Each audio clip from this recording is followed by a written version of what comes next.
संजना पांडे रा लोगिन के प्रणाम करतानी। हमार चैनल भोजपुरी लोकगीत संग्रह में रा लोगिन के स्वागत बा। हमार गीत अच्छा लगे तो हमार चैनल के रा लोगिन लाइक करी, सब्सक्राइब करी और अधिक से अधिक शेयर करी ताकि हम कोनो भी वीडियो डाली तो सबसे पहले नोटिफिकेशन रा लोगिन के मिले। अब रा लोगिन हमार गीत सुनी, कमेंट करके बताएं कि गीत कैसन लगे। शिवजी के हाथावा में सोने के डमरुआ खोजिले गौरा फुलवारी। शिवजी के हाथावा में सोने के डमरुआ खोजिले गौरा फुलवारी। राजा दुआरिया हो घनी फुलवरिया, फुलावा फूलेला कचनार। राजा दुआरिया हो घनी फुलवरिया, फुलावा फूलेला कचनार।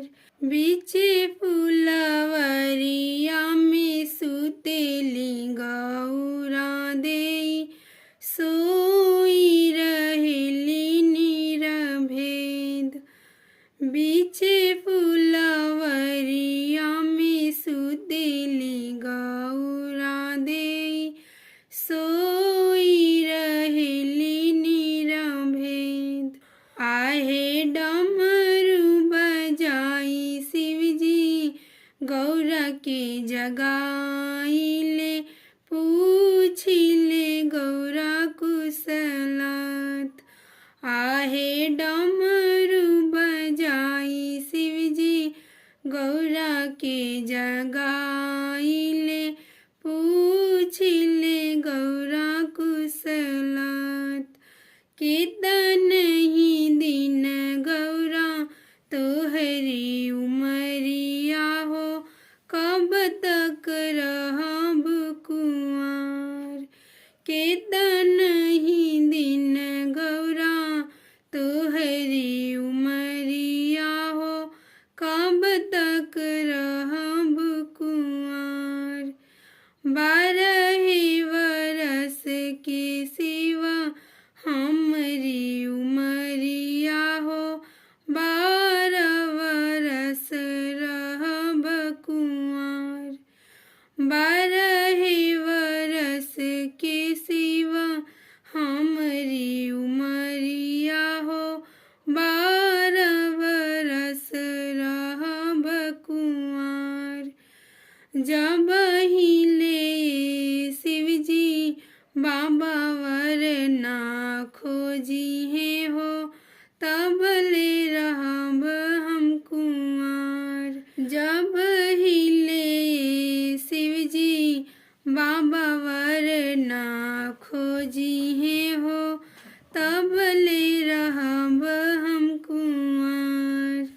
इतना वचन सुनी शिव भोले दनिया हो, गौरा से बोले समुझाई।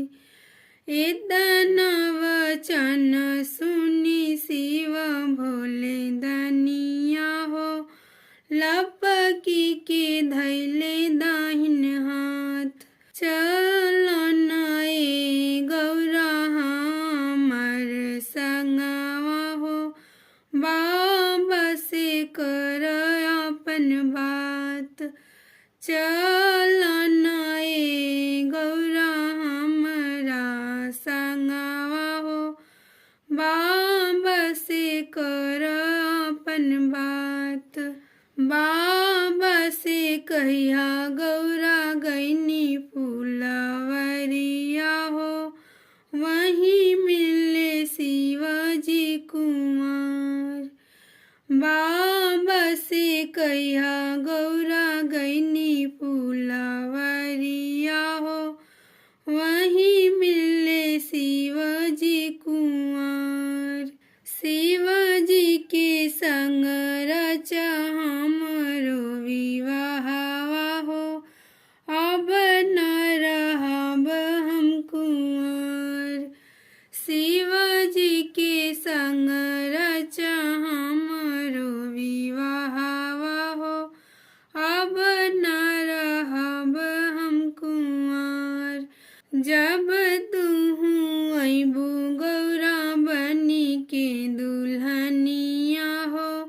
कै